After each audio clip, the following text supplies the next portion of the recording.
Everybody, I'm Super Joe Pardo, and I am so happy I just got to be on the Teen Whisperer podcast with Super Jeffrey. This has been an awesome experience getting to talk with such a great, inspired young man. I am looking forward to big things from him and following his journey, and you should too. Everybody, go and subscribe to the Teen Whisperer.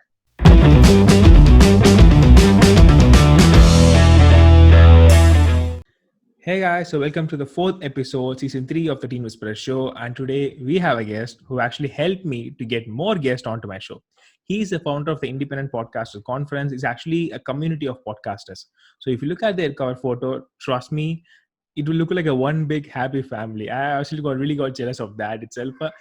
He also helped a lot of small businesses, and with a massive drum roll, I welcome Joe Pardo to the show. Mr. Joe, I'm really happy to have a big short podcaster into my show. So please tell a little bit about yourself and your podcasting career. Yeah, so the Independent Podcast Conference started out. It was in December 2014. It was in my desire to want to bring people together. I just got back from an event, a podcasting event in Florida, actually, where I took a day off from the Disney podcast event to go to a podcasting event. And it was actually held by Jared Easley and Lou Mangello. If you're familiar with that, they're two pretty big names in the podcasting world. And they held this one-day event, and I went, and I was like, I'm sitting there on my couch, and I'm like, I think I want to do this. Like, I could bring people together. I know how to, put all the tech together. I knew how to bring people together. I love bringing people together. It's what I do. So I started up a Facebook group. I was going to do it just in the Philly area. I was like, I'll just do it in Philly. But then I saw there's the Philadelphia Podcaster Society. Shout out to them. And so I was like, let's go a little bigger. Let's go Mid-Atlantic states. And I started, we held our first event, our first meetup in New York City a couple weeks later, or a couple months later. And then I was like, all right, well, we got people, there's interest, like, let's do it. So I wound up teaming up with a local school here, Catholic school here. And they lent me their school gymnasium for free, if I taught their middle schoolers how to podcast in a podcasting class. So I did. We did like 8 weeks. I recorded most of it in video form. So I had like 15 kids. I never taught a class before. I made a lot of dumb mistakes there. But yeah, so I taught the class. We held the event in September. We had like 35, 40 people show up. But the thing was it wasn't just Mid-Atlantic people. It was people from Florida, people from Georgia, people from Ohio. Like all these people like traveled up to the Philadelphia area. Some flew, some drove, and came there. And I was like, oh wow, this is incredible! Like, I can't wait till next year. Like, I would get this again. I want this feeling again. So I got a hotel the second year, and people loved the upgrade, to the hotel. And we had, I think it was like 75 people showed up that year. So we doubled. We had people from California. We had people from the UK, people from South Dakota, Texas, Washington State, like LA. Like, we had people from literally all over the country, somewhat the world. And it was incredible. Like, so it grew and grew and grew year over year. Next year we had like 100 people. And then the next year we had about a little over 100 people. And then at the fifth year, we had it at the same hotel. And then the fifth year we went to Atlantic City, which, Jeffrey, are you familiar with Atlantic City at all? Yeah, I've heard it. I've saw some in English movies. Okay. But not sure about that. But yeah. So we held in Atlantic City. It was a great time. It was a big, it was a big experience. It was the 5th anniversary event. So I'm like, hey, let's go big, go home. It's gonna be awesome. And it was, for the most part, it was really great. But people were like, I really want to go back to the other place. I want to go back to the other hotel because it was more intimate. Like, when you walk in, the ballroom's right in front of you. Like as soon as you walk in the door, ballroom's right there. There's tables and chairs everywhere. The bar's right over to your left. And then behind, like right over there, is the check-in desk. So when you walk in, everyone's got their badges. Everybody there is pretty much a podcaster. So it's not like walking into a casino where it's like most of the people have no idea what you're there for. They don't care, anything to that nature. So So they just, and it was a heck of a lot more expensive. It was like 3 times the amount of money that I spent. Wow. And I ultimately, I wound up breaking even on it versus spending 3 times less money and making so it's like you spend like $2,000 and you make 9, Yeah. in revenue, your revenue's 9, or profit's 9, profit's 9. And then versus like you spent 10 and you made 10. Congratulations. Break-even point happened. Yeah, exactly. It's like it's a lot tough. It's a lot tougher. You need a lot more people to make that work, and we just don't. We only still had like a little over 100 people there, so it's a lot tougher to make those metrics work. So we're going back to the hotel. Well, we're supposed to go back to the hotel, but now COVID-19 is a thing, right? And so we're looking at it, and I've been kind of putting it out there, and I'm gonna call the hotel and cancel, and then tell them, cancel for this year, and I think we're gonna host it in our backyard. We're gonna live stream, we're gonna let 50 people come. We're gonna rent a tent, and we're gonna rent a porta potty. And I think we're going to host it here at our house for 50 people. Like, that's the max. People can't come in the house, because of the normally I wouldn't care. Normally, because every year but last year, we had a house party after the fact. So people came back. We had the fire pit going. There's, you see there's arcade games behind me.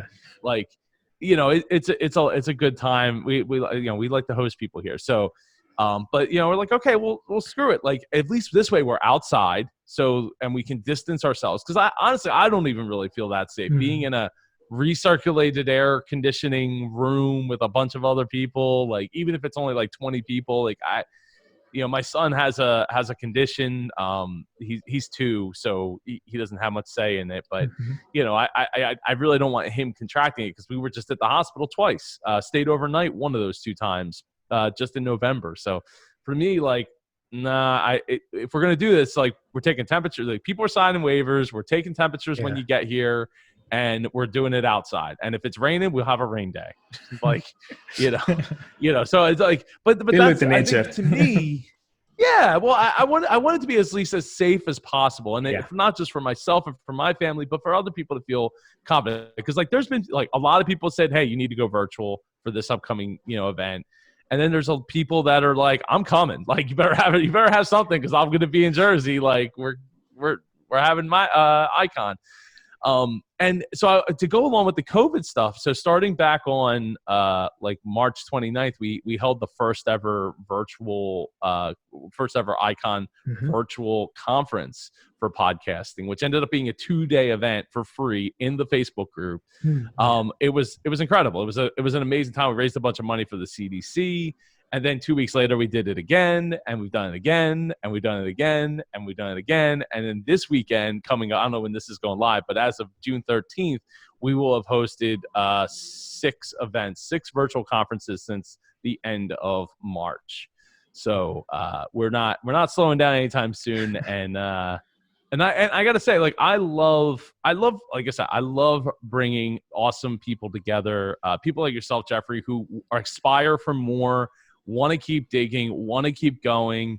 That they have that positive attitude, and those are the people, like, I want to be connected with. Like, when people ask, like, "Oh, Joe, who do you follow?" Well, I watch a bunch of tech tubers. I don't watch much TV. I like my tech. I have the iPhone right here is I have other tech, I promise. There's a drone right behind me on top of my turntables. You can't see right now. Right. So I love my tech, but I'm watching that. I'm not creating that content. I probably should create that content, because I think I could do a better job than a lot of the people that are doing it. And maybe at some point I will, once I get a little further here with that. But point being is I care about the people that care about me, that care about the community, that want to be involved, and that those are the people I follow, because I know that they follow me and we're supporting each other. Then that to me is people is the currency. It's the most important currency that you'll get out of podcasting, for sure. Because money, you know, most people are lucky if they get money. But you have to put a plan in place. You got to set the goals. You know, my goal, like here's an example. When I wanted to do the virtual conference in the group, right? Mm-hmm. Or actually, I didn't even want to do it in the group. I just wanted to host a virtual conference. I could have charged, for tickets, like $20 a ticket or whatever. Could have totally did that. I decided, no, I want to grow the group. So I'm putting it in the group. And guess what? We've grown the group in September when we changed the name from Mid-Atlantic Podcast Conference to Independent Podcast Conference.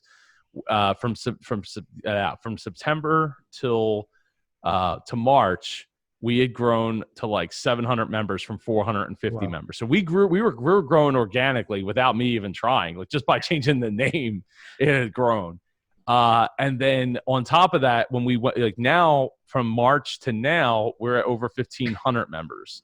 So we've grown substantially in the 9 months since MapCon 5. And you have just hit like 1.5K for people, right? Yes. Yeah. So I want to, keep that party going. I want to keep that movement going. I want to keep bringing in awesome people that get it, that want to support each other, people that want to be a part of something bigger and support, like I said, supporting each other. So my commitment at MapCon 5 was when I changed the name, before I announced I was changing the name, I said, I want to take this even more seriously because truth be told, MapCon wasn't really my business model. Like, yeah, I made some money at it, but it wasn't my business model. It was just, I just enjoyed doing it. So like, okay, if I make $5,000, $10,000, like cool, like that's awesome. Like, but the relationships and everything that I got because of it was so much more important to me than the, 2, 3, 4, 5, 6, 7, $10,000 that I would make year after year after year off of it. So, you just have to understand what the goal is. So now the goal for me is to continue to grow the group, increase the amount that I can get from sponsors, and increase the amount of eyeballs that we can bring together by for September and September of next year, when we can actually have a much larger event and grow it exponentially. So that's me, man. That's I want to bring people together. I want to have a great time, and I want to do it as fairly as I possibly can. I've never, we've never charged like $1,000 for the conference or anything like that. Like it's always been like $100, $200, and then there was a couple of add-ons you could buy into.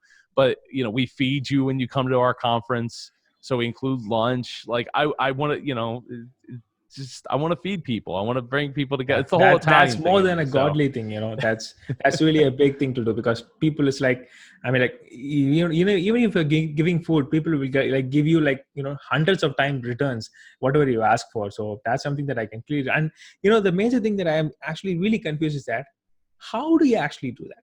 Okay, bringing people together when people because in my I'm from India, so in South I'm from, so mostly here the film industry is like 100 times like more than any country in the world. Okay, because most of the times people worship those actors, actresses like gods.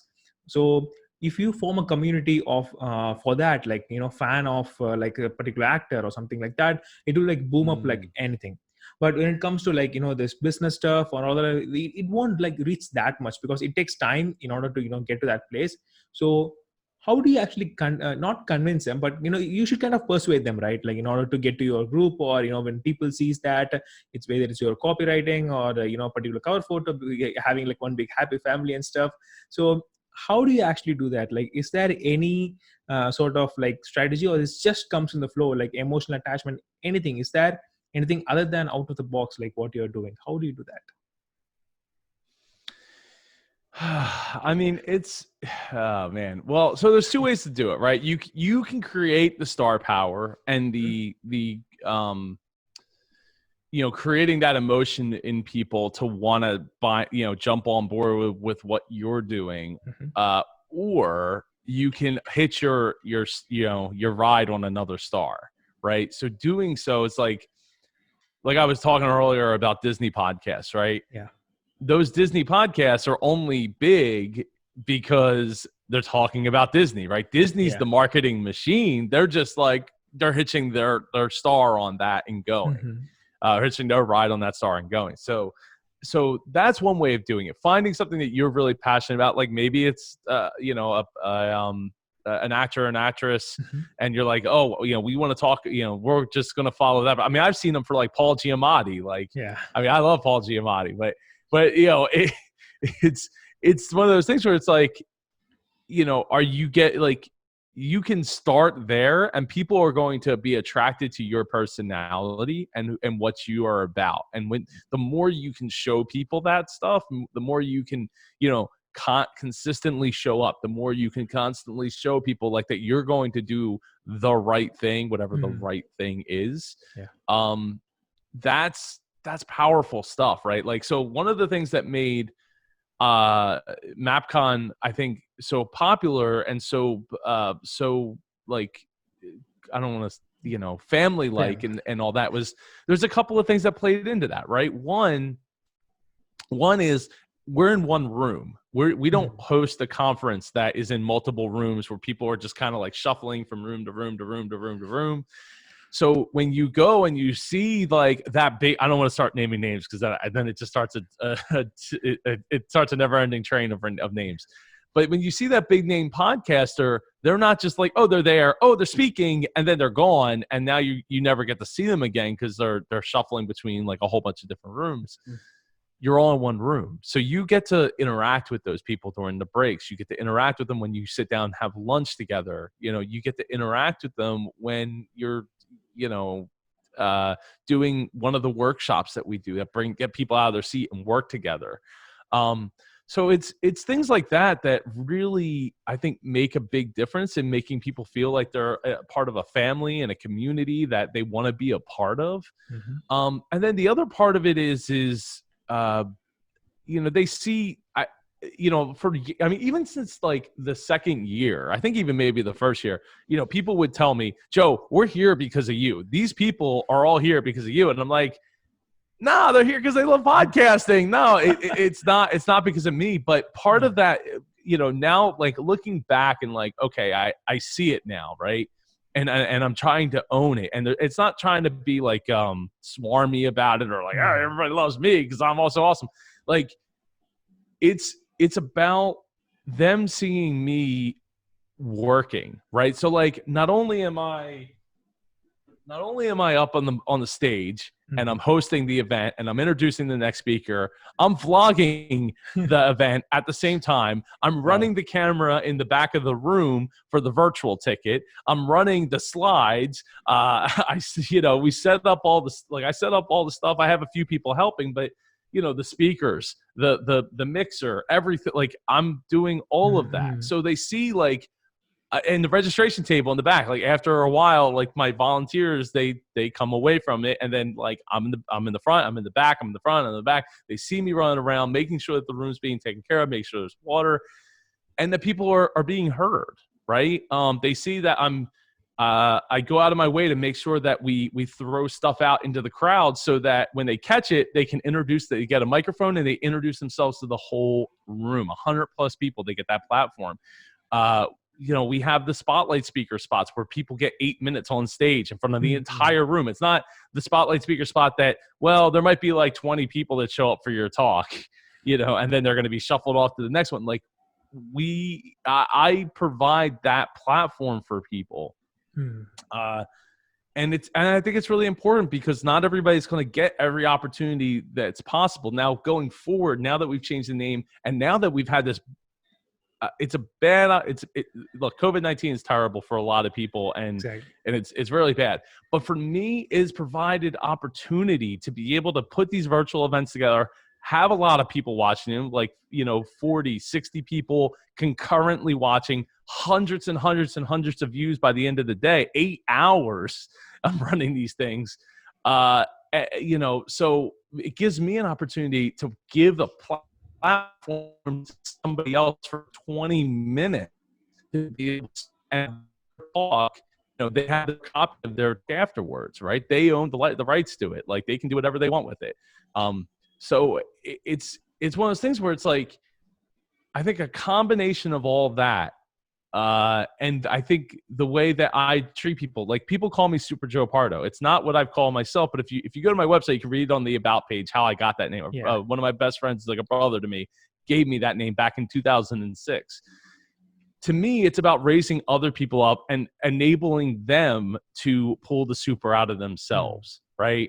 And that's what it's about. It's not about me being awesome and being able to do all these tech things and like juggle, 6 things going on at once and all that. It's about, treating other people great and getting other people to figure out how they can go about doing the same, right? And I think that's what it's about. So that's what works for me. But I think you can emulate some of that stuff in no matter like in the niche that you want to find and pinpoint what's important to you. I think that, again, treating people the way you want to be treated, at least until you understand how they want to be treated, because everybody wants to be treated differently. And you don't know until you know, and hopefully it's not too late by the time you figure out. But if you listen closely, pay attention, you can figure out what they are looking for so that you know how to better serve them in a way that makes them feel like they're being taken care of even more than how other people are. Yeah, it's like being there for the people. It's like, that's one of the things, because you said you were running from, from back into end. I mean, like, it's really crazy because I was actually the, class representative for my class UG, and people always say that, wow, you're actually looking really great. And I was like, yeah, it's really, it felt nice when people say that, but still, I always believe that, if people actually stick on to something more than me, people always say that it's because of you. When you personify things, it's actually really hard to keep up with that. It's really it's really hard. So that's one of the things that I mean, like, I know you must have struggled a lot because when you even like your personal life may also get involved in that, and people may think that if he's like this, the judgmental stuff, that's no matter where you go to the world, it always happens. So that's the one thing that, so really add to that. So the one thing is that just tell me one tip, like how to put together a team. Just one tip.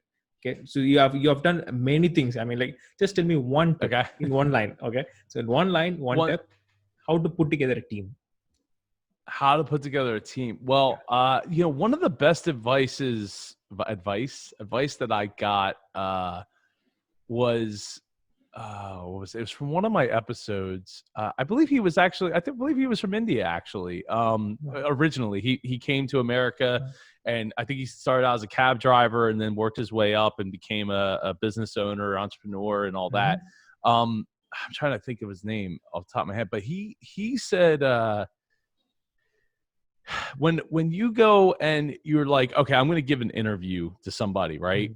Sometimes the more important question isn't about experience, but it's about attitude, right? So the question that he asks, and the question that I've started asking when I do interviews with people for positions in any of my teams is, when and what was the last time you made somebody smile? What did you do, and when was it? Wow. And that question tells a lot about like the person, like, cause if they're having trouble thinking about it, like, do you want to work with that person 8 hours a day or however often you're going to be interacting with them? Like you have to find the question that's like, that gets you the result that you're looking for. Right. Cause like when the whole making somebody smile isn't necessarily the important part. The important part is how they react to it and what their answer to it is. It's not some magic bullet question or anything, but it's really just, right. It helps you understand the psyche of like what's going on up there in their mind. And if you're going to be able to work with that person, because experience, look, a lot of people like to make a big deal about you got to have these degrees and stuff. And I don't know about in India, but here in America, it seems like that's starting to waver a bit because people are waking up to the fact that to get a degree is like $150,000, thing, 150, about 200,000 or more, depending on what you're trying to go for. And in a lot of cases, when they're coming out, like, depending on who's coming out of what school and what age, like, they're not getting the skill set that they actually need. I mean, I was working with a guy on my TV show, The Top of Super Joe Pardo. And, he went to film school. He went to the same film school Jim Henson went to, like the Jim Henson, like, the Muppets and Sesame Street guy. So, the question becomes, okay, how much time have you spent behind a camera, like filming and like editing and all that stuff? And it's like, well, we spent some time editing, and I didn't really get to spend like all my projects pretty much came as side projects because I was working with other kids in my classes. And I'm like, so what did you got? Well, we filmed, film history. Like we studied film history, and I'm like, dude, like I get it. But the thing is do you does anybody at that school realize that YouTube has changed film forever in just the last 10 years? Yeah. Like everything, and he just got out of school. Like he just got out like a year before he started working with me, maybe less. So everything is different now. Yeah. Yeah, it's all different. Nobody, I go back to I'm not a big fan of a lot of the big YouTuber names, with the exception of like Mr. Beast, PewDiePie, and Casey Neistat. And Casey Neistat's video it was a commercial for Samsung, of course, about how like nobody knows what the heck we're doing. There is no real rules anymore. Like it's everybody's trying to figure it out because everything's changed, and how you can get into filming, how you can get all of it. It's all changed. It's all gone. It's all changed. And the sooner you realize that, the sooner you want to get into it. I was having a conversation with one of our team members, and he was talking about his son, and his son's like 14 and wants to get into those streaming video games and stuff like that. And he's like, oh, I'm not really sure. But something that he told me that the son said to him that was, I think, really smart and makes me think like maybe he's serious about this, is that he's 14 now, and he's like, if I want to be able to sustain myself, I have to start now, so that by the time I'm 20, 21, 22, I can do this as a career and keep it going. And like, clap button. That guy's figured that out. Yeah, exactly. He did his research to know that like this isn't like, oh, I'm still live streaming now and everything's cool, and I'm just going to do like 2 hours and then go to sleep or go hang out or whatever, and then maybe I'll do another hour. Like, you have to be able to inject your personality, and it is going to take a long time. Look, I've been podcasting for 6 years. Have I made all my money from my podcast? Hell no, I ain't made that much money from my podcast. I made money because of my podcast, because of the connections, because of the projects that I've been able to get to work on, whether it's building websites for clients, like back when I had to do that, which I don't really love doing, but I do it, to the conference, to having people, pay to work with me on coaching for their business. Like, those are the things that I've made money because of. I even took a job at a nonprofit at one point when I had my daughter, after I had our first kid, our daughter. So point being, the whole point is that this stuff does take a long time. And people say like it takes 7 years to be an overnight success, sometimes 10 years. And I would say probably closer to 10 years, because I feel like I am still 4 or 5 years away from like everything I do. All the money I make is just from podcasting. Like, that's it. Like, because of podcasting, because it's not, but I wouldn't have gotten that job at that nonprofit if it wasn't for my podcast. Mm-hmm. So, it helped get me through a year and a half of time while my wife left her, while my wife was dealing with recovering and summertime and all that. And then we made a bunch of money, and then she quit her job because we had a second kid. And it was time for her to stay home and watch the kids. Exactly. So it's really life changes. It's messy, but you get the experience, right? And that is, as long as you're listening, you're paying attention to the wins and the failures to get those lessons, because there's so much to dig in there and like evaluate your past and how you got to where you are. Because a lot of people I talk to on the Dreamers podcast, the last question, one of the last questions I would ask on the show is what was your childhood dream? And a lot of those people would say that like 90% of them would say that they're doing what their dream was. The 10% that didn't were doing something that's related to what their dream was, and they didn't realize it. Yeah, but mine was actually, to become a pilot. But at that time, when people actually said that, if you're wearing glasses, you can't become a pilot, it was like a rule, Mm. somewhere around that. And it's actually hereditary because my brother is wearing it, I'm wearing it, and one of my relative sisters wearing it. So it just sort of happens. And talking about experience, yeah, I mean, like Tim Ferriss once said that, Guy got shot in a rocket just the other day. The SpaceX launch. The goo was wearing yeah. glasses like the whole time with the launch. I blew my mind. I'm like, how is he wearing glasses? Like that seems crazy. But I mean, your eyeballs don't like Yeah. suck into your head or anything. So I'm like, I guess you could wear it, but like, what if something? I guess if something goes wrong, it's going to go really wrong, and those glasses ain't going to make a difference anyway. Or maybe they're shatterproof. I don't know. Probably shatterproof, I would think. I mean, people playing cricket is also, wearing glasses. I thought I tried that too. I mean, like for my life, I tried everything, like to be a pilot, a cricketer, footballer, everything. And finally, after 15 years of exploration, I got into this because due to my body conditions and everything and stuff, this is actually me. So I don't regret any of that because, doing all those stuff actually made me connections and, kind of helped me to get those sort of things into my podcast as well. Because one of the reasons why I'm able to talk like I'm talking alone. I mean, like not a big sort of talking or a lot of stuff, but still, it's because of that I'm kind of really chatty guy. I talk a lot. My mom also used to say, when you get married and the girl will be like, even the girl is supposed to talk like more than the boys. Okay, that's like in the major rule when it comes to like in marriage. But obviously, it's going to be the opposite. My mom always used to say that. I'm like, okay, fine, maybe the girl is lucky. I was like, you know, it's just that self thing. And okay, so coming out to the end of this podcast, so this is something that I always ask this. I always ask my guest, what is the best tip in the whole world that you can give to a fellow podcaster in order to grow? All right, here you go. One thing I wish if I could get these hours back, I feel like I would be so much further along in my journey than I am. And it took me 2 years, a little over 2 years, to figure this out because it took me having our daughter to figure this out. All the editing in the world is not going to change a damn thing. It's not. It's not going to make your guests share the episode anymore. It's not going to make, now if the show sounds like crap, like, and you need to fix up the audio or whatever, like do that. Right.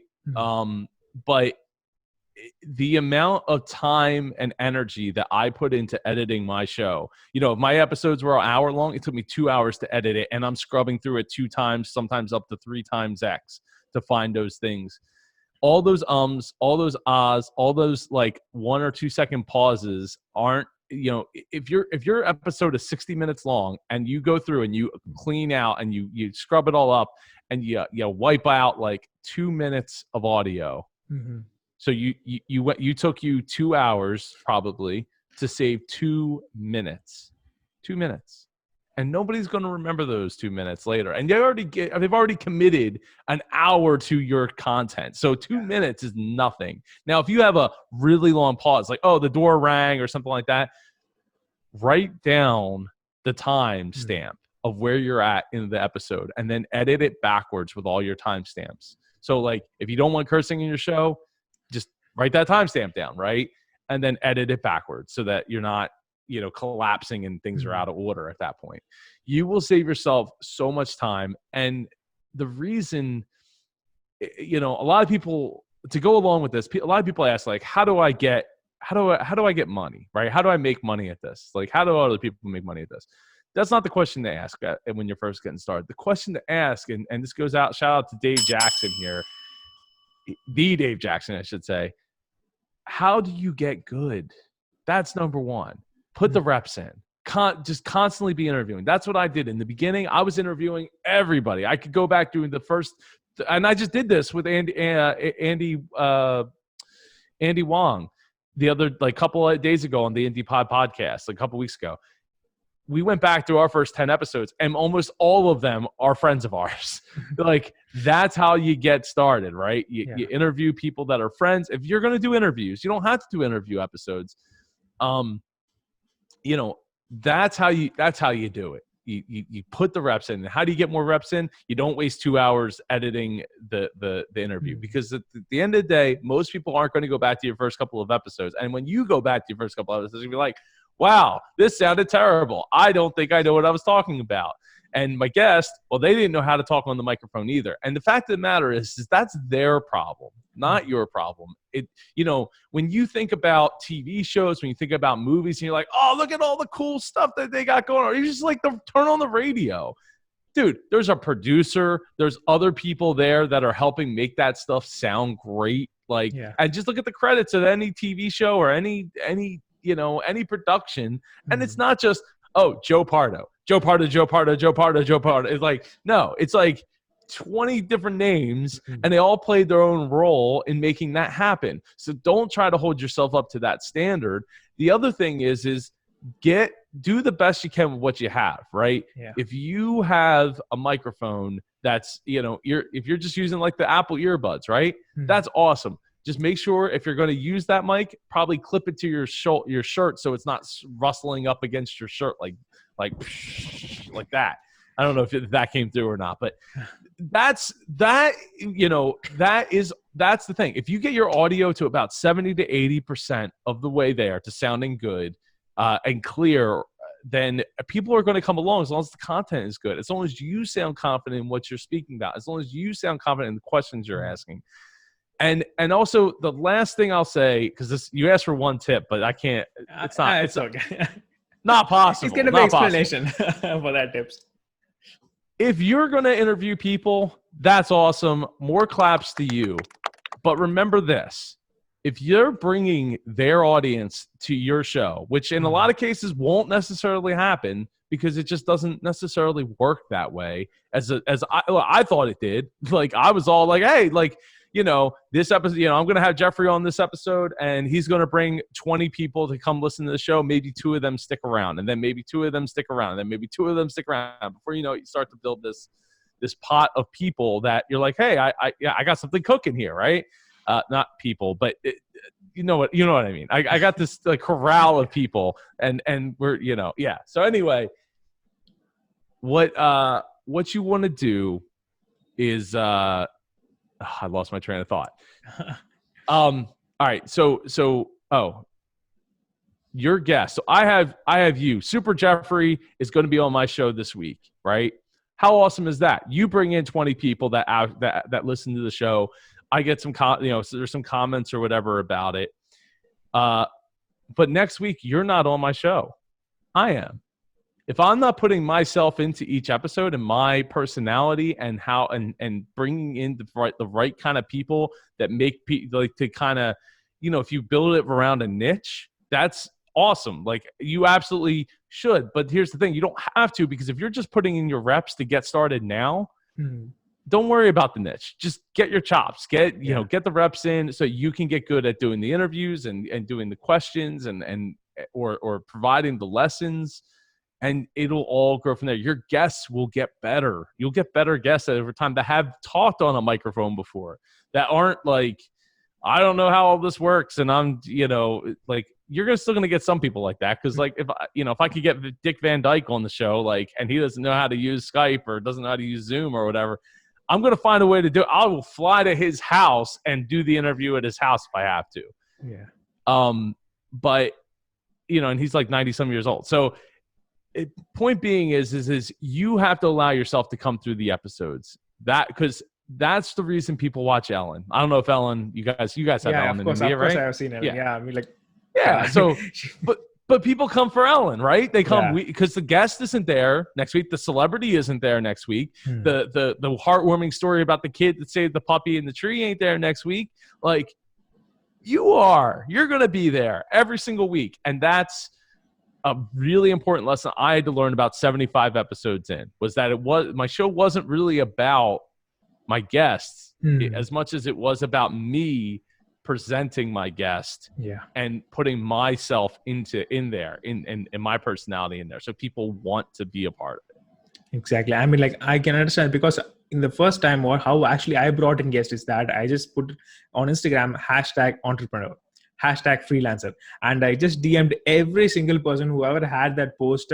It's like I mean, like it's really crazy because if I DM like 20 to 30 people, like 2 or 3 might show up, and that 2 or 3 people was really good because they had, even though they didn't have like the ability to talk like stuff, but they still had the technical ability, like the background and all. They clearly had that.